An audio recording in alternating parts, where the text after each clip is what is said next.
नमस्कार दोस्तों, स्वागत है आपका क्राइम स्टोरी वॉइस चैनल पर। यहाँ हम केवल कहानियां नहीं सुनाते, हम वो सच बताते हैं जो इंसानियत को झकझोर देता है, रिश्तों पर सवाल उठाता है और ये समझाने पर मजबूर करता है कि हर चमकती चीज सोना नहीं होती और हर रिश्ता वैसा नहीं होता जैसा बाहर से दिखता है। आज की कहानी उत्तर प्रदेश के फिरोजाबाद जिले के खैरगढ़ थाना क्षेत्र के गांव सिरमई की है। एक ऐसा शांत गांव जहां सुबह की शुरुआत गौशाला की घंटियों, खेतों में जाती बैलगाड़ी की चरमराहट और कुएं से पानी भरती स्त्रियों की आवाजों से होती है। लेकिन एक दिन इसी गांव में ऐसी घटना हुई जिसने हर घर की नींव हिला दी। एक पति मृत मिला, एक पत्नी रोते हुए बेहोश होने का नाटक कर रही थी और पूरा गांव सदमे में था कि आखिर ये हुआ कैसे। लेकिन सच इतना सीधा नहीं था। बुधवार की सुबह थी। सिरमई का एक साधारण किसान सतेंद्र सिंह, जो अपनी मेहनत, शांत स्वभाव और ईमानदारी के लिए जाना जाता था, उस दिन अपने ही घर में मृत पाया गया।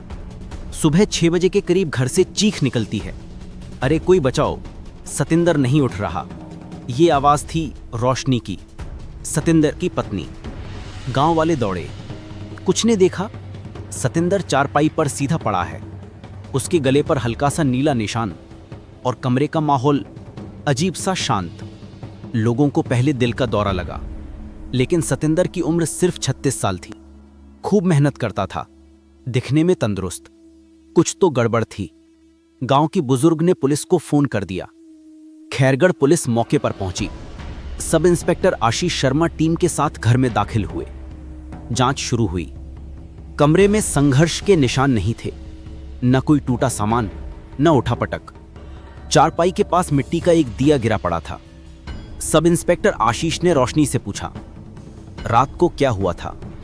रोशनी रोते हुए बोली, साहब, सतेंद्र देर रात घर आए थे और अचानक बेहोश हो गए। लेकिन रोशनी के रोने में एक अजीब सा कृत्रिमपन था, जैसे वो रो नहीं रही हो, रोने की एक्टिंग कर रही हो। पुलिस ने घर वालों से पूछताछ की। रोशनी की आंखों में डर साफ दिखाई दे रहा था।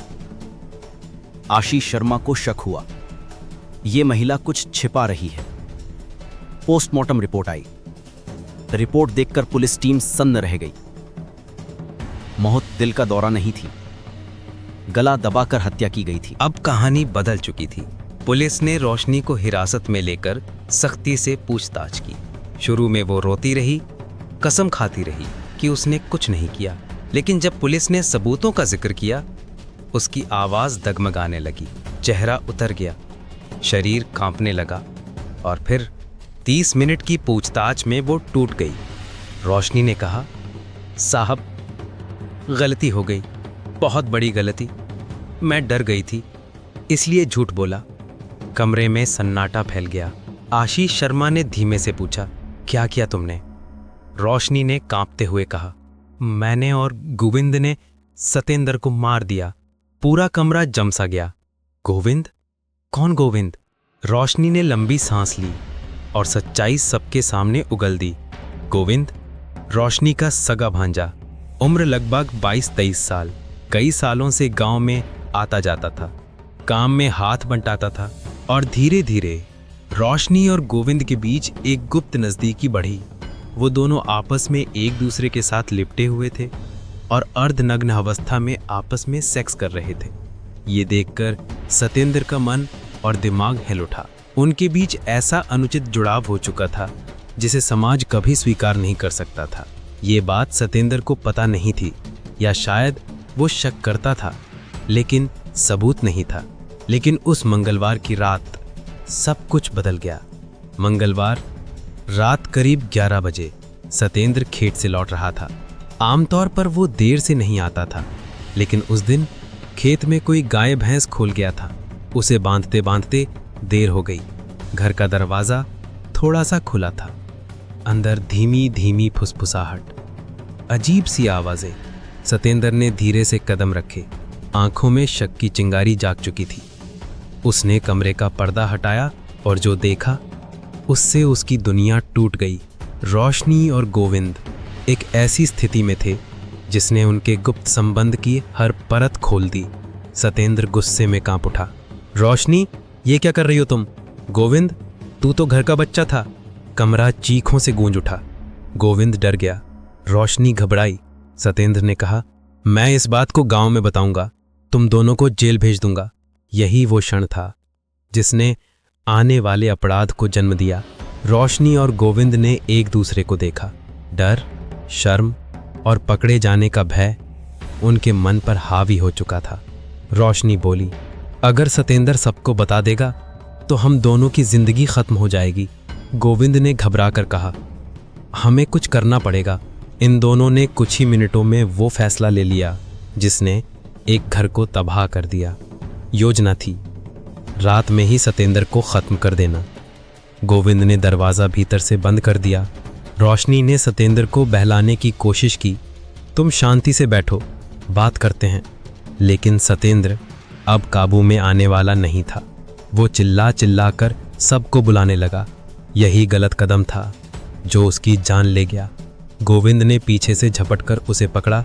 रोशनी ने उसका मुंह दबाया और गला घोंटकर कुछ ही मिनटों में सतेंद्र की सांसें थम गईं। रोशनी रो पड़ी, लेकिन अब पछताने का समय जा चुका था। लाश को चारपाई पर सीधा रख दिया गया। रोशनी ने सारी रात जागकर भीतर से डर को दबाए रखा। सुबह उसने चीख लगाई, सतेंद्र नहीं उठ रहा, कुछ हो गया है। पुलिस ने जब गोविंद को पकड़ा तो उसने भी वही कहानी स्वीकार ली। दोनों को गिरफ्तार कर लिया गया आईपीसी की धारा 302 के तहत। घरवालों की आंखों में आंसू थे। गांव गुस्से से भरा हुआ था। लोग कह रहे थे, ऐसा पाप सिरमई ने पहले कभी नहीं देखा। रिश्तों का मान मिट्टी में मिल गया। एक आवेश में लिया निर्णय कितने घर बर्बाद कर गया। दोस्तों, ये सिर्फ हत्या की कहानी नहीं है, ये उस अंधे रास्ते की कहानी है जहां गलतियों को छुपाने के लिए लोग और बड़ी गलतियां करते चले जाते हैं। अगर उस रात रोशनी और गोविंद गुस्से में ना आते, अगर उन्होंने अपराध को छुपाने की जगह सत्य स्वीकार किया होता, तो 3 जिंदगियां नष्ट नहीं होती। रिश्ते आसानी से टूट नहीं जाते, लेकिन जब टूटते हैं तो पूरा घर गिरा देते हैं। आप सुन रहे थे क्राइम स्टोरी वॉइस, और ये थी सिरमई हत्याकांड, एक खौफनाक सच। अगर कहानी ने आपको सोचने पर मजबूर किया हो तो चैनल को लाइक, शेयर और सब्सक्राइब करना न भूलें। हम फिर मिलेंगे एक नई सच्ची क्राइम स्टोरी के साथ। तब तक सावधान रहें, सुरक्षित रहें। धन्यवाद।